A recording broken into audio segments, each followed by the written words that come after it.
আরে আমি তোমাকে বলেছিলাম না তুমি আমাকে সকাল সকাল বাড়িতে কিছু একটা বানিয়ে দেবে, তাহলে এটা কেন অর্ডার করেছো? আজ একটু খেয়ে নাও না প্লিজ। হ্যাঁ, তো আর কোনো অপশন আছে নাকি আমার কাছে? আর শোনো না, তুমি কি আজকে একটু অফিসে 10 মিনিট লেটে যেতে পারবে? কেন? আবার কি কাজ করানো আছে আমাকে দিয়ে? আজ একটু ডক্টরের কাছে যাওয়ার ছিল, একা একা যাওয়ার সাহস পাচ্ছি না। তুমি একটু নিয়ে চলো না প্লিজ। তোমার শরীর খারাপ? কোথায় গেল আমাদের সেই ভালোবাসা?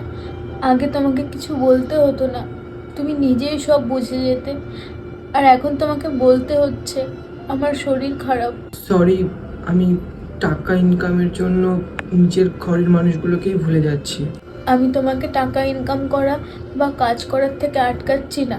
আমি শুধু বলছি এদিকেও একটু দেখো, কেউ অপেক্ষা করে বসে থাকে তোমার একটুখানি ভালোবাসা পাওয়ার জন্য। ঠিক আছে, তুমি রেডি হয়ে নাও, আমরা ডাক্তার কাছে যাব। আর আজকে আমি অফিস যাব না, সারাদিন তোমার খেয়াল রাখবো। I love you. I love you two.